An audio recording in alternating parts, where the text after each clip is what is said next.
Olá!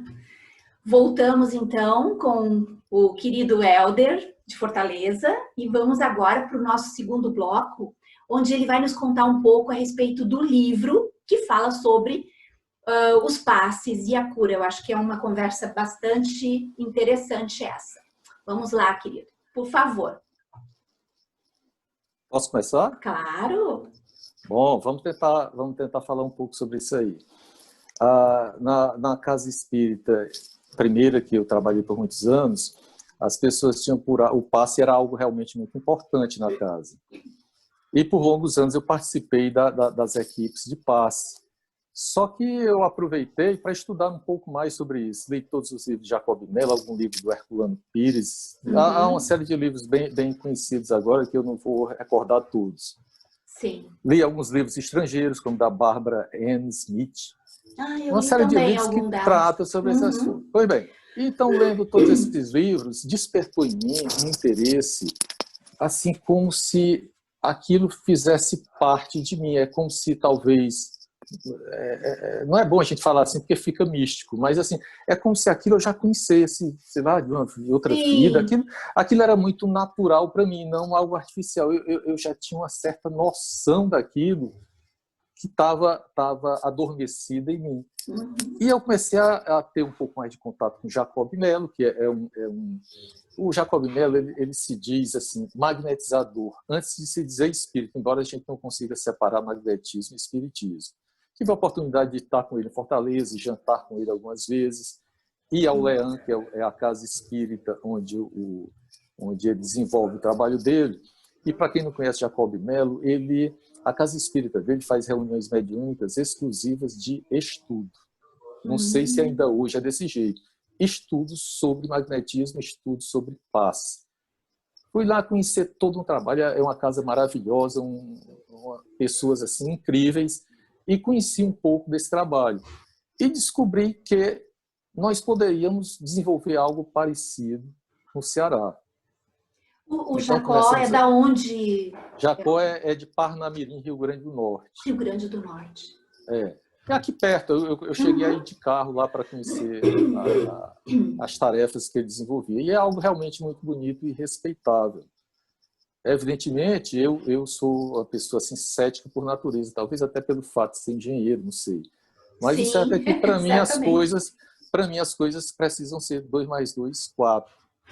O passe não pode ser visto como uma coisa mística, e sim como uma ferramenta de trabalho, de ajuda, de caridade que você possa prestar a alguém. É dessa forma que a gente vê. Agora, a gente precisa entender como que funciona, né? Por que uma pessoa, de repente, não tem capacidade sozinha de dar um passe em alguém? Porque ela não tem a energia suficiente para romper a resistência daquele outro ser. A gente, por que um determinado equipamento que precisa de 2 pilhas, com uma pilha não funciona? Porque aquela pilha sozinha não tem resistência para vencer aquela resistência daquela outra pessoa. Mesmo precisando de ajuda, ela exerce resistência sobre o passe. Às vezes se ela estivesse fechada. A gente precisa de 2, 3 pessoas para ter um potencial muito maior do que o daquela pessoa e daí a gente poder ajudá-la. A gente foi, aos poucos, aprendendo muita coisa sobre o passe. A gente descobriu, por exemplo, que o passe feminino é um pouco diferente do passe masculino. Determinadas horas, uma determinada pessoa está precisando de um passe feminino, a gente forma uma equipe e precisa daquela pessoa. Então, são muitos detalhes que o tempo foi nos ensinando, a gente foi sendo intuído e percebendo. Com isso, eu achei o seguinte, que todo aquele conhecimento não poderia ter ido para o ralo. Aí eu comecei a colocar aquilo na forma de textos. Vários textos que vão explicando toda uma experiência que a gente desenvolveu no sentido do passe. Eu ia gostar... Desculpa te atrapalhar. Eu adoraria ter acesso a esse material, Helder. Falando sobre o material, estou falando para você e estou falando para todos que estiverem nos assistindo. Esse material está no Google Drive, disponível, aberto. Esse livro nunca foi impresso, porque eu entendo que esse conhecimento que está lá não é meu, O conhecimento é dos amigos espirituais que de alguma forma nos Ai, que trouxeram. maravilha Então, isso. ele está disponibilizado para todo mundo. Ele nunca foi vendido absolutamente para ninguém. Não foi feito lançamento, nem o Helder apareceu lá para assinar, fazer assinatura. Eu gosto muito de trabalhar na retaguarda, sabe, Suzy? Porque, Sim. principalmente lidando com cura, a gente não pode ter evidência. Você tem que Sim. ser a última pessoa que está lá atrás, escondido, de trás da cortina, sem precisar aparecer. Porque a partir do momento que você se projeta dessa forma, é uma coisa que não é boa. Kardec diz claramente, ninguém pode se proclamar médium de cura, porque a qualquer instante, lá em cima, tira aquela possibilidade, tira o contato e na prática nada acontece. Assim, recebo essa semana, de uma grande amiga, ela disse, Helder, faz uma oração por mim, que eu estou aqui com a dor nas costas, não sei o quê, isso à distância, né? Aí eu disse, amiga, faça o seguinte, você vai tomar banho daqui a pouco e vai estender suas mãos e pedir a Deus que essa energia, a água, retire do seu corpo toda aquela energia que não te serve, que ela possa escorrer pelo ralo. Mentalize que essa energia que não te serve está saindo do teu corpo e tirando todo o teu desequilíbrio. Aí, olha, eu não sei, eu não conversei com ela depois se funcionou ou não, mas o certo é que, aquele momento, ela já se tranquilizou a um ponto tal que ela já estaria melhor só por conta da palavra. Tem um exemplo muito bom também de um amigo, colega de caixa, muitos anos atrás, ele chegou para mim e disse, Helder, a minha filha está com câncer na cabeça. Nossa. Tu pode orar por ela, o que é que tu pode fazer por ela? Aí eu disse, meu caro amigo, por que você acha que eu teria mais força em fazer uma oração na sua filha do que você, que é o pai dela?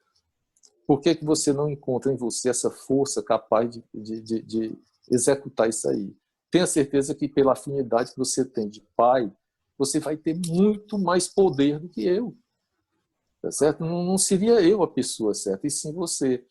Em resumo, essa moça hoje, ela está... Quer dizer, essa criança hoje é uma moça linda, por sinal, e está curada. Na verdade, ela passou por um processo cirúrgico, depois de toda essa intervenção. E nesse momento, esse tempo, eu ainda era extremamente verde nesse assunto. Mas o certo é que ela hoje está Superou. bem. Isso é o que importa, né? Isso é o que importa. Agora sim, Suzy, a gente, só complementando, Não, a área que a gente mais trabalhava na casa espírita eram os casos de depressão, ansiedade, toque, transtorno obsessivo compulsivo. As pessoas chegavam na casa espírita num estado realmente deplorável. O Jacobelli tem a cura da depressão pelo magnetismo, tem esse livro também, que eu li algumas vezes, e ele traz toda uma técnica que ele desenvolveu lá e que eu procurei usar aqui com algumas modificações. Mas o certo é que os resultados eram maravilhosos, sabe? Eu te diria para ti que as pessoas curavam da depressão numa ordem assim acima de 90%. A gente pegava situações assim que a pessoa chegava na casa espírita se arrastando literalmente, movida por duas pessoas segurando lado a lado, para a gente começar a terapia dos passes, que são um pouco diferentes do passe convencional, mas são simples, está tudo descrito no livro, nada é misterioso, são técnicas, são ferramentas. E essas pessoas melhoravam, e a gente foi cada vez tendo mais confiança de que aquele trabalho estava na direção certa. Certo? Mas a gente começou a ver que a gente não estava conseguindo, não estava trabalhando só o lado espiritual, porque na maioria das vezes era espiritual. Né? Como o caso de um garoto recentemente da casa espírita, onde eu estou, filho de um trabalhador, ele é um rapaz novo, 20 e poucos anos, literalmente de muletas, sem poder andar, numa crise depressiva sem fim. Aí eu disse para ele, olha, a gente pode ajudar esse teu filho. Eu vou arregimentar uma equipe de trabalhadores que conhecem esse trabalho que a gente desenvolve, e eu não me coloco na posição de chefe, de líder, de não sei o quê, é uma equipe, tá certo? É uma equipe que trabalha, não é o Helder que trabalha, eu faço parte de uma equipe, eu não sou o chefe de uma equipe.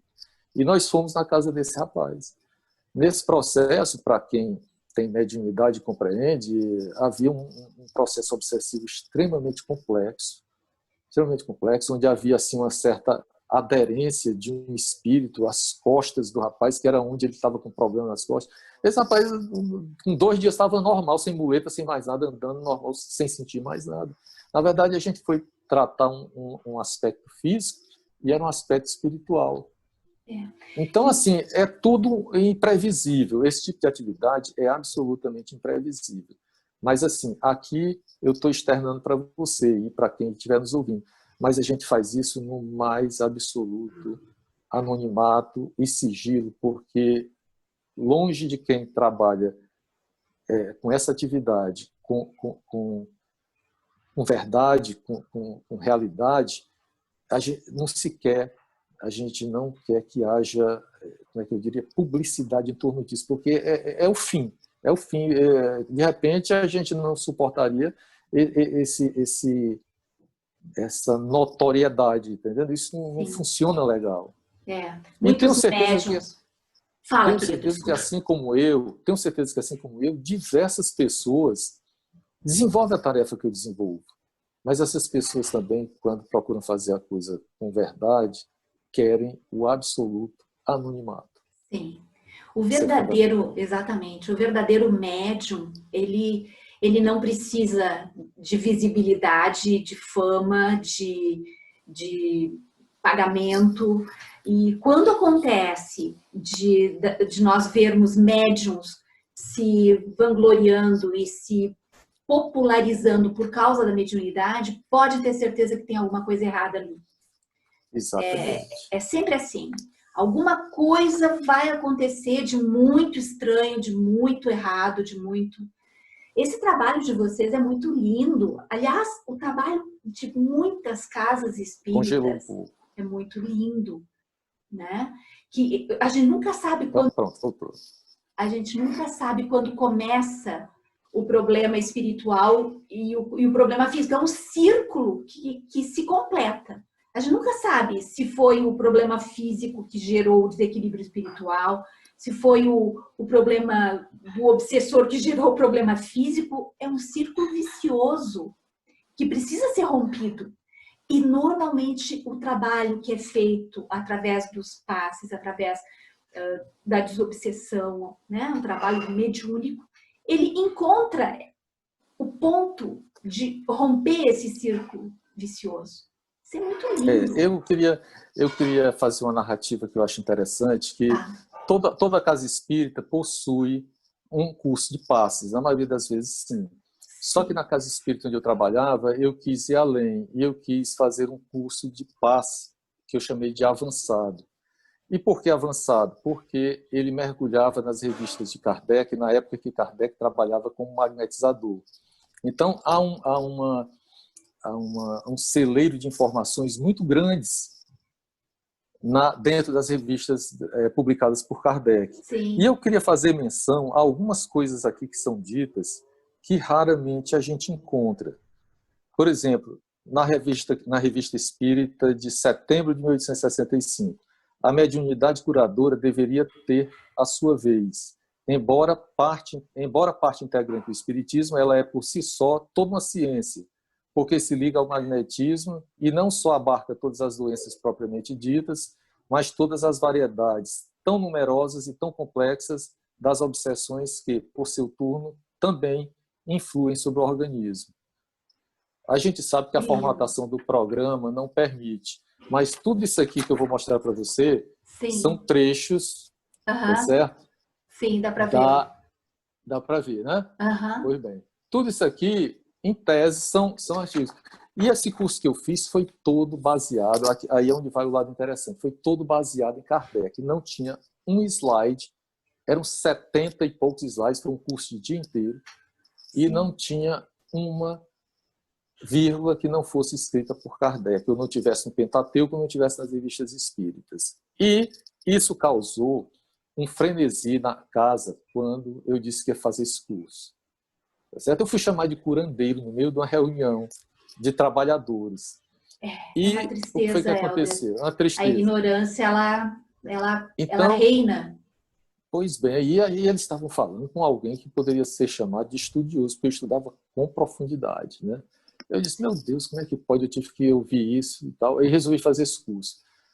Mandaram um pelotão de trabalhadores para me patrulhar durante o curso. Eu era interrompido de 5 em 5 minutos por uma pergunta, uma bobagemzinha qualquer que fosse. Eu disse, puxa, mas eu estou reproduzindo aqui Kardec. Mas aquilo era proibido. É como se a questão do magnetismo e das curas que podem acontecer através desses mecanismos que não são permitidos fosse algo que devesse ser banido das espíritas. Ora, a gente banir algo que é bom porque há alguém que faz errado é o absurdo dos absurdos. Então, nós não poderíamos ter convívio social porque, de repente, um homem mata o outro. Assim é a coisa. Não vamos tratar do assunto do magnetismo porque alguém trabalha de uma forma equivocada, é um charlatão, e, por isso, qualquer pessoa que for trabalhar com isso também será charlatão, o que não é uma verdade. Né? Se a gente for trabalhar a questão da metodologia científica, é um absurdo você ter esse raciocínio. Não dá para se pensar assim. É um preconceito científico, na verdade. Um preconceito estabelecido. Porque se eu, de antemão, não vou querer conhecer um assunto, porque pode ser que alguém use o assunto de forma inadequada, eu já estou sendo preconceituoso na partida, né? E inseguro também. Deixa eu te falar aqui de alguma coisa que está em Mateus. Curai os enfermos, limpai os leprosos, ressuscitai os mortos, expulsai os demônios. De graça recebestes, de graça dai. Só mais uma de Mateus. Os cegos veem e os coxos andam, os leprosos são limpos e os surdos ouvem. Os mortos são ressuscitados e aos pobres é anunciado o evangelho. Ora, em todos os momentos, em inúmeros momentos da Bíblia, você vai encontrar citações sobre curas. Mediunidade. Mediunidade. Agora, eu hoje, quando você me disse que ia conversar um pouco sobre o livro, eu fui ler a introdução e ler lá as conclusões para me lembrar um pouco do livro, que já tem alguns anos que ele foi escrito. Eu vou procurar esse livro, viu? No Google. Eu vou te mandar o link. Ai, vou te mandar o link. A gente coloca nos na comentários desse vídeo hoje. Ótimo. Assim que ele for publicado, eu lanço. Mas lá está claro assim, a gente nunca deve buscar os meios espirituais para se curar de algo. Toda a medicina que hoje existe por conta do desenvolvimento que é feito primeiro a nível espiritual e depois várias pessoas são intuídas a desenvolver determinados equipamentos, como o equipamento de ressonância magnética é algo fabuloso. Quem já submeteu a uma ressonância sabe que aquilo, como é que o homem teve capacidade daquilo, né? Como é que se inspirou a desenvolver um equipamento com aquele nível de profundidade. Então, tudo assim, o que a gente escuta falar na literatura e de alguns médiuns de cura que eu tive a oportunidade de conhecer, é de que esses equipamentos muitas vezes são desenvolvidos lá, as técnicas são desenvolvidas lá e vêm para nós. Tá certo? Então, assim, nós não devemos temer buscar o médico somente em situações extremadas, é que a gente vai buscar uma cura espiritual. Vou citar um exemplo prático disso, que foi uma das primeiras vezes que nós atendemos uma pessoa. A nossa equipe, nós fomos visitar uma pessoa no hospital conhecido aqui em Fortaleza, hospital grande, de gente classe média alta. E essa pessoa tinha 19 anos, era uma moça, estava na fila de transplante de coração. O coração dela batia numa frequência acima de 160, 180, quase naquele ponto do coração começar a fibrilar. Ela não podia mais sair do hospital. Então a situação dela era essa, não vou dizer que estava desenganada, mas ela estava o quê? Esperando que aparecesse um coração para substituir, ela ter que se submeter a uma tem gente que pensa que é uma bobagem, é só trocar o coração, não, a pessoa vai passar o resto da vida tomando remédios, não Tem vive ainda a legal. rejeição, né? As pessoas transplantadas. Pois bem, então eu não sei por qual mérito, tá certo, da pessoa. Quando a gente estuda Kardec essa questão, Kardec debate demais e ele cita algumas possibilidades para que haja sucesso em algo assim. A gente nunca pode prever qual situação, é a primeira coisa. Mas, bom, mas nós fomos lá sem nenhuma perspectiva. A gente foi lá para dar um passe, para dar um consolo para essa moça. Nós conhecíamos a mãe e a gente achava que ia criar um bem-estar naquele ambiente de tensão daquele apartamento, naquele coisa. Pois bem, aí nós fomos lá e a gente deu o passe na moça e tal. Assim, é como se você estivesse derramando amor aos litros sobre aquela pessoa. O que era que a gente estava fazendo, a gente não tinha noção. É tanto que eu acho que a gente pouco faz, quem faz é uma equipe espiritual que está junto conosco na hora dessas intervenções.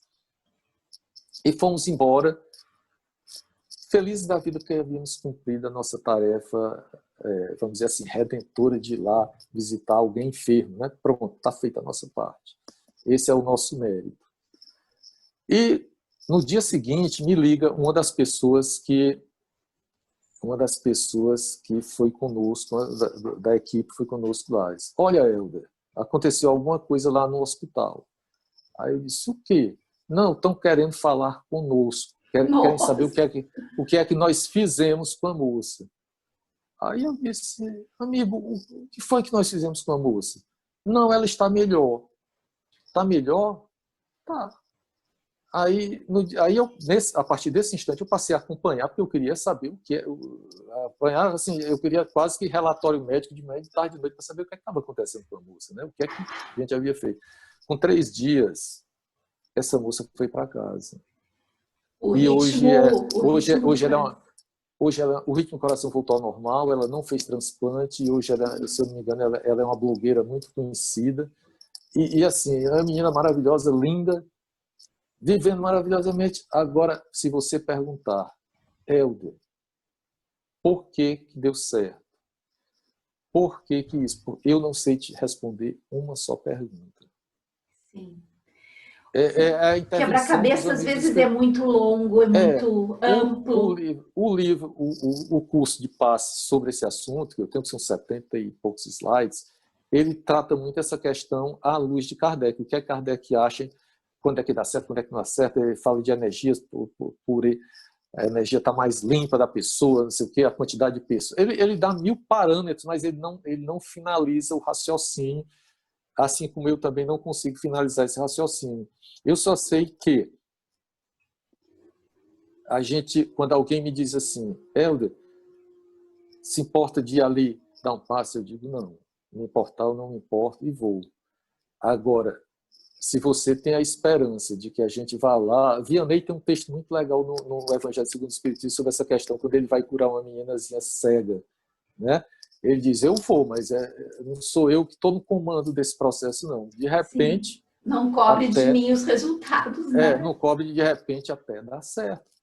Se der certo, assim, vamos ficar felizes. Mas se não der certo, nós não vamos ficar tristes por isso. Porque a nossa tarefa é desse tamanhozinho. Sim. É ir lá e talvez funcionar como canal de energia sobre aquela pessoa. Nada mais do que isso. O resto a gente sequer consegue ver. Até porque... E as coisas estão sempre em movimento, né, Helder? Está tudo em movimento o tempo todo. Está tudo sendo modificado o tempo todo. A gente está sempre aprendendo coisas novas o tempo todo. A espiritualidade está se aperfeiçoando o tempo todo também. Então, o que a gente sabe hoje, amanhã já pode ser diferente. Nós estamos em movimento o tempo todo. E isso é fantástico, na verdade. Sem dúvida. Nós somos usados, eu digo assim, obviamente que existem pessoas muito mais preparadas do que eu, do que você, para determinadas tarefas espirituais. Mas na falta de outro, eu digo assim, vai tu mesmo. Então, às vezes eu sou levado a cumprir determinadas tarefas que eu fico assim, por que que eu? É porque só tem tu mesmo, vai. Exemplo disso, vou te dar um exemplo disso. Esse período todo de quarentena, aconteceu comigo a seguinte situação. Aquela situação que eu não sou médium ostensivo, mas assim, com o tempo eu fui desenvolvendo uma certa sensibilidade, certas percepções que mostram que alguma coisa vai mudando no aparelho mediúnico que você tem. E eu comecei a perceber mal-estares, algo assim, eu estava na quarentena, numa casa que a gente tem fora de Fortaleza, e aquele mal-estar, chegou um momento que eu disse, não, isso não é meu. Isso é algo que está acontecendo comigo, tem algum irmão mais próximo a mim nesse instante, está passando para mim, através do perispírito dele, essa energia que está me deixando péssimo. Aí comecei a ter essa questão à noite, durante o sono. De repente eu me vejo percebendo a pessoa e doutrinando aquela pessoa que está precisando de ajuda.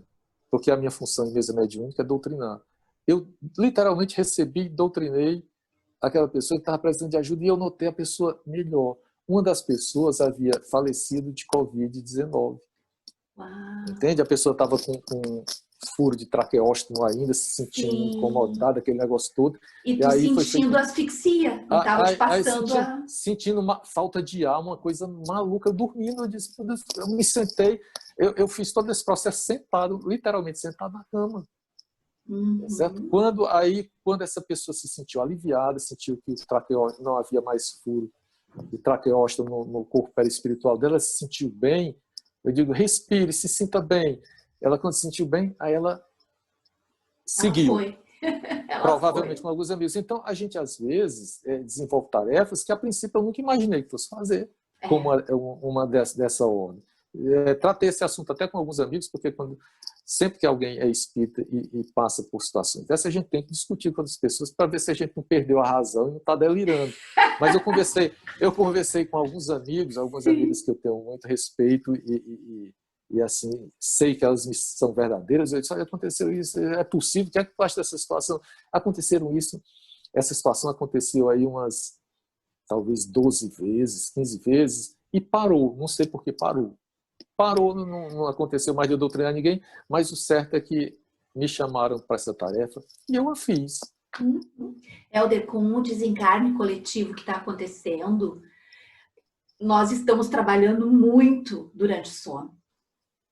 Nós estamos trabalhando, eu sinto isso, nossa, eu sinto com muita força, porque imagina o grau de desconhecimento, de desespero, de tantas pessoas juntas passando pela mesma situação de dor, né? Aí as famílias todas em desespero. Imagina isso potencializado assim em 100 e poucas mil pessoas, toda essa carga junta. Eu posso potencializar um pouco mais, e com todas as casas espíritas fechadas, sem realizarem reuniões mediúnicas, Exatamente. a fila deve estar enorme. Está enorme. Então, o que está acontecendo é que nós estamos sendo chamados para trabalhar durante o sono, sabe? E eu acho, inclusive, que a gente pode se colocar mesmo à disposição antes de dormir, porque... Eu estava fazendo isso, porque eu estava preocupado e com um pouco de medo, né? Eu estava assim, eu disse, meu Deus, na minha oração antes de dormir, eu pedi a Deus, olha, eu me sinto preparado, eu posso desenvolver essa tarefa, mas quero o apoio de amigos espirituais para estarem comigo, para que eu não faça nenhuma bobagem, tudo desse tipo. Então, aí isso aconteceu... A gente se coloca à disposição e pede apoio. Acho que foi uma dúzia de vezes que isso aconteceu, talvez naquela fase mais crítica da pandemia. Aí depois, a minha mulher também é muito meu guia, né? Minha esposa, Michele. Então, a Michele diz, ela ainda continua? Eu disse, não, Michele, parou. Não sei por que parou, eu também não quero perguntar por que é que parou, não. Deixa quieto, porque está bem. O que eu posso é me colocar à disposição. Só exatamente isso. Certo? E mais nada. Exatamente isso, porque daí nós criamos um grupo, né, de trabalhadores que vão assessorar de alguma forma, nem que seja só cedendo o ectoplasma, para que os trabalhadores espirituais consigam fazer essa tarefa, que também não deve estar sendo fácil para eles, né? Acredito que A bastante magnitude difícil. é muito grande. Nós estamos falando aqui do nosso país, mas isso é em nível mundial, né? Então, Nível mundial. espírito não tem fronteira. Então, o problema espiritual ele está acontecendo em escala mundial, né? E o atendimento espiritual é um atendimento que agora está barrado, que agora está os centros espíritas, as casas espíritas, os grupos mediúnicos, a maioria tá parado, né? Então, E com a coisa razão, né? realmente... Com razão. Com razão, sim, Com razão. por causa da pandemia, né, Helder? Querido, Isso. eu adorei conversar contigo hoje. Adorei. Eu acho que nós vamos ter que marcar um nosso segundo encontro para a gente levar adiante isso, falar Esse mais. Esse já é o segundo, seria o terceiro. Isso, exatamente. Um segundo dia com mais 2 blocos. Quem sabe? Que coisa bem boa, Helder. Tu tem mais alguma coisa que tu queria deixar aqui pra gente? O que eu gosto é o seguinte, eu gosto sempre, quando a gente está falando, eu sou um estudioso da doutrina espírita. Eu estava assistindo uma palestra ontem, uma live palestra. Hoje em dia é tanta palestra que a gente já não suporta mais tanta live, né? Mas algumas espíritas, principalmente mandadas pelo nosso amigo Juvan, lá de Santa Catarina, o Juvan, eu gosto de assistir. Amor. Sim, ele é um gosto amor. muito de assistir as palestras dele. Sim. E não me lembro o nome do autor, mas ele falando dessa questão de quem estuda a doutrina espírita. Quando a gente estuda a doutrina espírita, estuda com mais profundidade, a gente trabalha muito as bordas da doutrina. Aquela parte que Kardec deixou só a estradinha, deixou só o rumo de onde a estrada deveria continuar.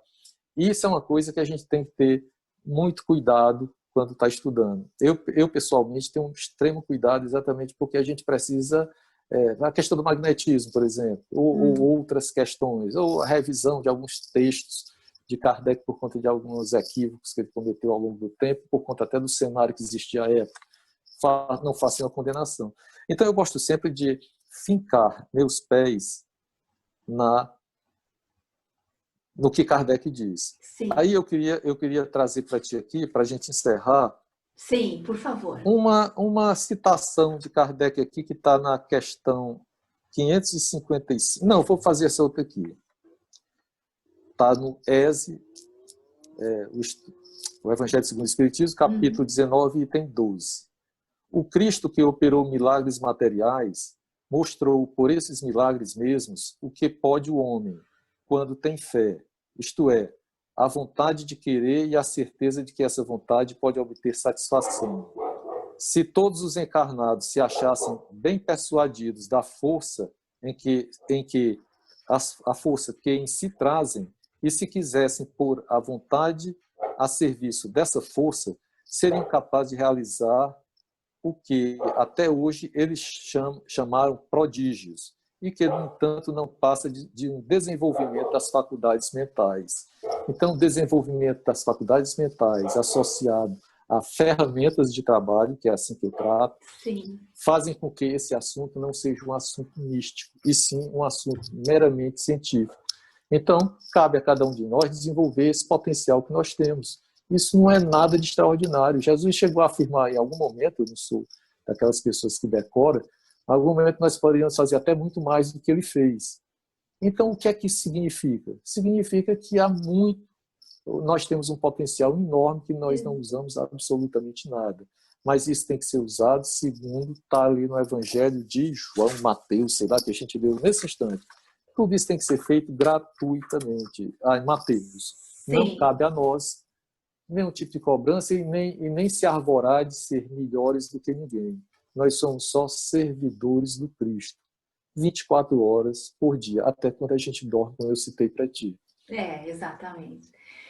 Helder, querido, foi um grande, grande prazer. Eu acho que a porta desse nosso canal aqui está eternamente aberta para ti. Nós vamos marcar um novo encontro, com certeza. E eu vou publicar o link do teu trabalho na descrição do nosso vídeo. Tu me passa que a gente publica. Passo já. E a gente vamos continuar essa nossa conversa ao longo do tempo. E eu espero que todos e todas que participaram e que vão assistir esse nosso encontro possam, da mesma forma que eu, ficar absolutamente encantadas, porque foi uma conversa muito, muito, muito maravilhosa. Obrigado, viu, querido? Eu agradeço as suas palavras, dizendo que na verdade, estou encantado, tá certo?